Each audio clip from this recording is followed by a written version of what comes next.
If there was ever a question about the success of Expo, a quick look at the crowds would dispel any doubts. Officials had hoped to get 7.8 million people overall, with that lucky visitor passed through the gates at a mere 3 months in. And you know what you get with that many people? Loads of lost property, that's what. I remember it well. Don't worry, be happy. Lost and found have lost count of the number of items they somewhat delicately refer to as orthodontic devices. Lovely smile. There have been heaps of hearing aids, gluts of glasses. There have been stacks of briefcases, a cricket bat. And you'd wonder how some of the lost items at Expo ever went unclaimed. I mean, somebody must be missing this fellow.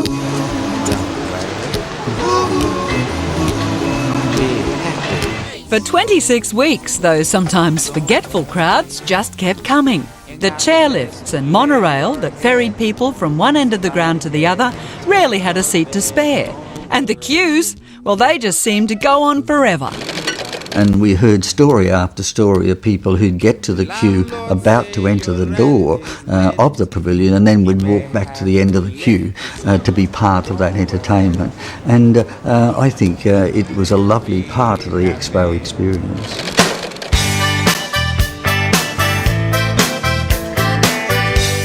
A 3-hour wait. That was the minimum wait that you could count on if you wanted to visit the New Zealand pavilion, which was just over here.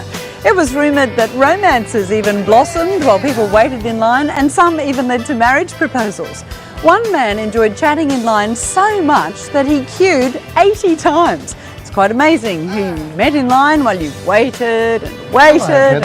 How are you? Ross! Peter! How are you? How are you? Retracing your Expo steps, Well, are I you? am actually, yes. Yeah, What are you well, doing? so am I, but I'm not going to wait in another queue. No. We're out of here. Oh, me too. Hello, I saw you, I know you, I knew you.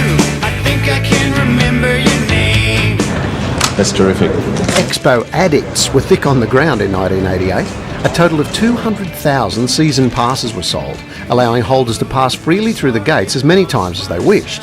And there were at least half a dozen people who did just that, getting their passports stamped each one of the 184 days. People just couldn't stay away. Hello, how are you? I know you, I knew you. I think I can remember your name. Even the people who earned their keep at Expo loved the place. It'd be hard to find a workforce quite as happy as the Expo Army was.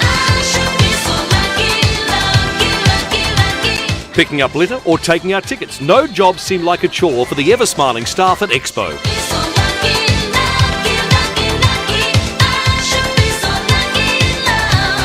Okay, oh, this is you guys here. So, you know, you guys met at Expo, and Joanne, I think this was one of your first jobs. It was my first job out of school. And this lady here, Michelle, was your boss. Michelle was my boss, yes. We had a ball. And Michelle, what was so great about working at Expo? I think the people, meeting so many different people every day. Every day was different. There was nothing boring about a 6-month job. Every day was completely different to the next. And Joanne, lasting friendships. Yeah, Michelle and I have been friends for 20 years now. And yeah, it just continues to blossom.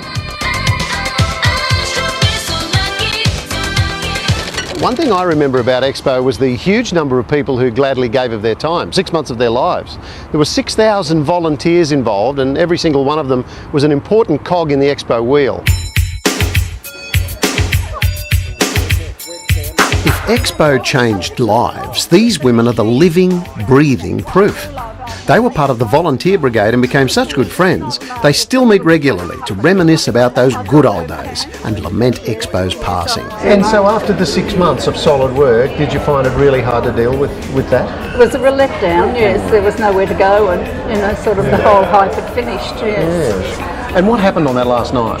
Sad atmosphere because it was goodbye.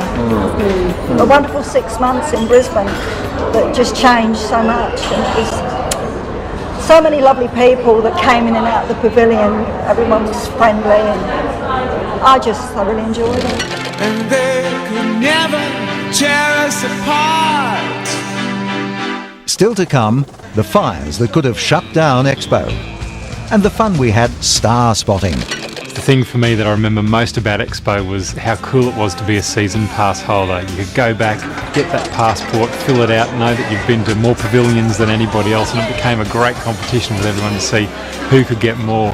And even though you were going there trying to convince mum and dad it was all about the culture of the pavilions, it was really about the screams going to the fun park. Two worlds collided.